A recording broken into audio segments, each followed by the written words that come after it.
महाराष्ट्र माझा, प्रत्येक गावातून आणि प्रत्येक जिल्ह्यातून थेट तुमच्यापर्यंत। 26 जानेवारीपर्यंत निर्णय न घेतल्यास जिल्हाधिकारी कार्यालयासमोर आंदोलनात्मक भूमिका घेणार सामाजिक कार्यकर्ते संतोष ठाकूर। सामाजिक कार्यकर्ते संतोष ठाकूर यांच्या नेतृत्वाखाली आदिवासी बांधवांची पेण पंचायत समितीवर धडक। एका बाजूला भारत देश स्वातंत्र्याचा अमृत महोत्सव साजरा करत असताना याच देशातील आदिवासी स्वातंत्र्य प्राप्तीनंतर आजपर्यंत रस्ता, वीज, पाणी यांसारख्या मूलभूत सुविधा तर सोडाच, परंतु मतदानासारख्या संविधानिक अधिकारापासूनही वंचित आहेत। रायगड जिल्ह्यातील पेण तालुक्यामधील उंबरमाळ, तांबडी, काजूची वाडी, केळीची वाडी, खौसावाडी या 5 आदिवासी वाड्यातील आदिवासी बांधवांनी आजपर्यंत एकदाही स्थानिक स्वराज्य संस्थांच्या निवडणुकीत मतदान केले नसल्याची बाब समोर आली आहे। आदिवासी या भारताचे नागरिक आहेत की नाहीत असा प्रश्न आता उपस्थित होत आहे।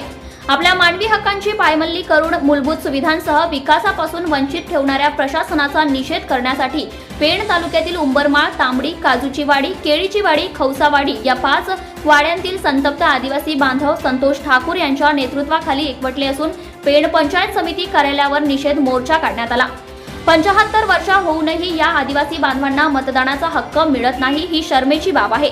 आम्ही जनावर नाहीत, माणसे आहोत असे आदिवासी भगिनींची व्यथा माझ्यासारख्या स्वातंत्र्य लढ्यात भाग घेतलेल्या स्वातंत्र्य सैनिकाला ऐकायला मिळत आहे, हे दुर्भाग्य आहे।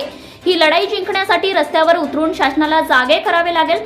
संतोष ठाकूर यांच्या नेतृत्वाखाली वेळेप्रसंगी बलिदान करावे लागले तरी त्यासाठी तयारी ठेवा असे आवाहन जी पारीख यांनी आदिवासी बांधवांना मार्गदर्शन करताना केले आहे। यावेळी मोर्चेकऱ्यांना सामोरे जाताना गटविकास अधिकारी भाऊसाहेब पोळ यांनी शासनाच्या अटी शर्ती पाहून ग्रामस्थ व कार्यकर्ते यांच्याशी चर्चा विचारविनिमय करून प्रस्ताव तयार करून तो शासनाकडे पाठवला जाईल असे सांगितले। डॉक्टर बाबासाहेब आंबेडकर व छत्रपती शिवाजी महाराज यांच्या पुतळ्याला पुष्पहार अर्पण करून रॅली काढण्यात आली। पेण एसटी स्थानक, एटी पाटील चौक, रामवाडी, तंत्रनिकेतन कॉलेज मार्गे पंचायत समितीच्या आवारात अडवल्यानंतर सभेत रूपांतर झाले। यावेळी संतोष ठाकूर, वैशाली पाटील यांच्यासह अनेकांनी मार्गदर्शन केले। पेण पोलीस ठाण्याचे पोलीस निरीक्षक देवेंद्र पोळ यांनी चोख बंदोबस्त ठेवला होता।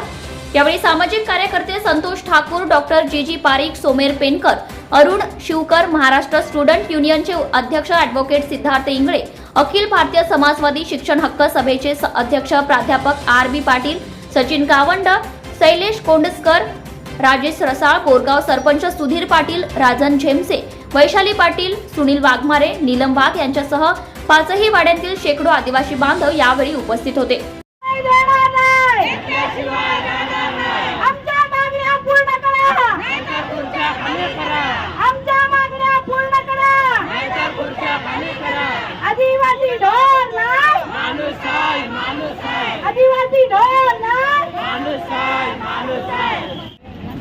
पेण पंचायत समितीवर पेण तालुक्यातील 5ही वाड्या प्रशासनाचा निषेध करायला आलेल्या आहेत आणि ह्या निषेधातून हा प्रश्न आम्ही प्रशासनाला विचारलेला आहे की जर 75 वर्ष या आदिवासी बांधवांनी मतदान केलेलं नाहीये तर मग शासन त्यांना रेफ्युजी म्हणजे निर्वासित म्हणून जाहीर करणार आहे की त्यांना सुविधा देणार आहे।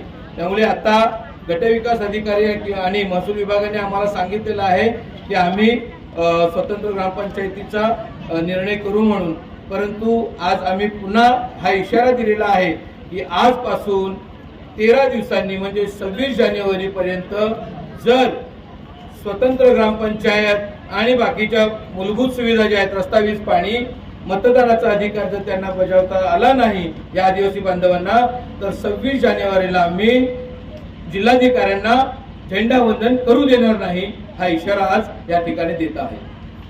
मुख्य मुद्दा असा आहे की आपल्या ज्या 3 मागण्या आहेत, एक स्वतंत्र ग्रामपंचायतीची मागणी आहे, दुसरी रस्त्याची मागणी आहे, तिसरी पाण्याची मागणी आहे। त्या संदर्भामध्ये शासनाकडून त्यामध्ये महसूल प्रशासन असेल, जिल्हा परिषद प्रशासन असेल, आणखी बांधकाम चे अधिकारी असतील, पाणी पुरवठ्याचे अधिकारी असतील, सर्वांना एकत्रित आणून की हे मुद्दे आपल्याला कसे सोडवता येतील या दृष्टिकोनातून मी प्रयत्नशील आहे। त्या संदर्भातलं निवेदनही मी आपल्याला सादर हा इम्प्लिमेंट होतो।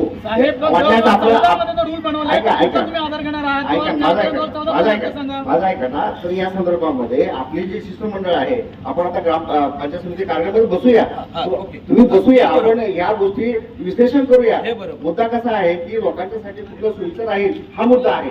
लोकांना त्या गोष्टी घडल्या पाहिजे, लोकांची असुविधा आहे ती पूर्ण झाली पाहिजे. हा आमचाही माझाही स्वतःचा असा एक ठाम असं आहे किंवा लोकांना अशा पद्धतीचं जे काही असुविधा आहेत त्या होऊ नये, त्याच्याविषयी कारवाई व्हावी अशी माझा ठाम निर्णय आहे. आपण आपल्या शिष्टमंडळाला मी विनंती करतो, आपण पंचायत समितीच्या कार्यालयात बसून या सर्व गोष्टीमध्ये आपण आज तुमच्या गावात कुठल्या सुविधा नाही, पाणी नाही, रस्ते नाही. आणि त्यांना नंतर मी सांगितलं की साहेब आम्ही मतदानच केलेलं नाही अजूनपर्यंत, आम्हाला ग्रामपंचायतच नाही. तर त्यांनी मला फक्त एवढंच सांगितलं की सुनील ही खूप मोठी गोष्ट आहे की तुम्हाला मतदानाचा अधिकारच नाही. हा तुमचा मूलभूत अधिकार आहे आणि तो तुम्हाला मिळालाच पाहिजे आणि त्यासाठी आपण पाहिजे त्या पायरीवर चढायला तयार आहेत. आणि त्याच आजचा दिवस मी पाहतोय की आज एवढ्या संख्येने माझ्या 5ही वाड्या उपस्थित आहेत आणि त्या आपल्या मूलभूत हक्कांसाठी आज इथे आलेल्या आहेत. त्यांचं मी धन्यवाद करीन. 75 साल बाद भी आपको वोट देने का हक नहीं मिला है. मुझे लगता है हमको इसके बारे में आज नहीं कल पीछे कर गया कल उसके बारे में सोचा नहीं था.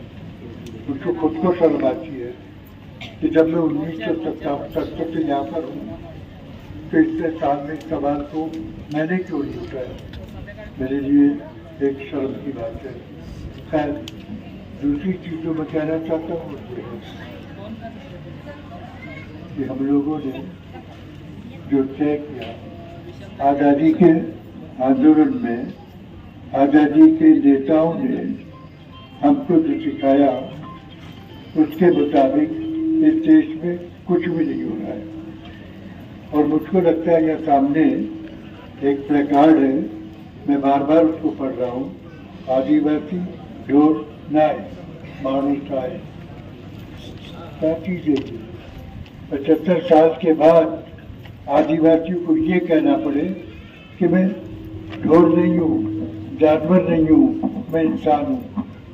ऐसी चीज हमारे जैसे लोग जिन्होंने आज़ादी में काम किया, आज़ादी के लिए कुर्बानी की, उनको आज सुनना पड़ रहा है. ये चीज मुझको पढ़ने पड़ी है. शर्म आती है मुझको. वाड्याला हीच परिस्थिती आहे का आपण कुठल्या म्हणजे सुविधा आपल्याला आजपर्यंत गावापर्यंत पोहोचल्याच नाही. आपण कितीतरी धावतं पण कार्यकर्ते सांगतात आज करू उद्या करू, पण त्यांनी अजूनपर्यंत काहीच केलेलं नाही. आणि अशी परिस्थिती आपले म्हणजे 5ही वाड्या अशा परिस्थितीत जगत आहेत का ज्यांना कोणाला 3 किलोमीटर तर कोणाला 2 किलोमीटर कोणाला 1.5 किलोमीटर डोक्यावर पाणी आणायला लागते. आणि रस्त्यालाही चालत 4 ते 5 किलोमीटर चालत पेनमध्ये यायला लागतं डोक्यावर वजन घेऊन.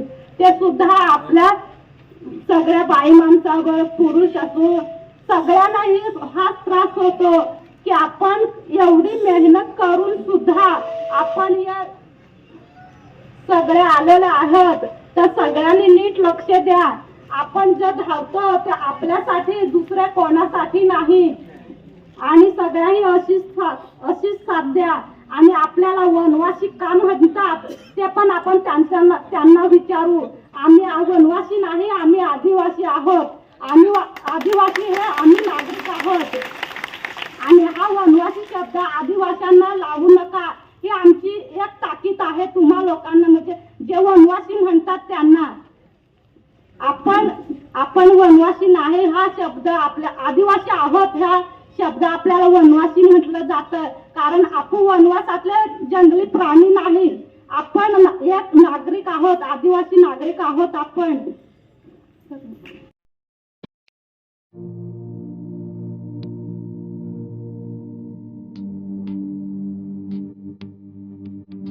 मोठे बेनगाव येथील आयुष फार्म हाऊस, जिथे तुम्ही घेऊ शकता तुमच्या परिवारासह सुट्टीचा आनंद. निसर्गाच्या सानिध्यात आणि कर्जत शहरापासून अवघ्या हाकेच्या अंतरावर असलेलं आयुष फार्म हाऊस पर्यटकांसाठी सज्ज आहे.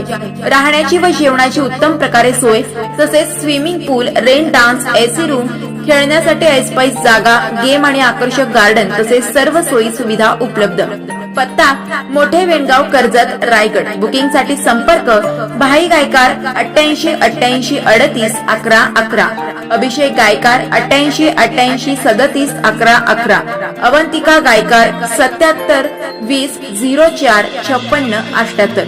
तुमच्या परिवार आणि मित्रांसोबत सुट्टीचा आनंद घेण्यासाठी आत्ताच बुक करा आयुष्य फार्म.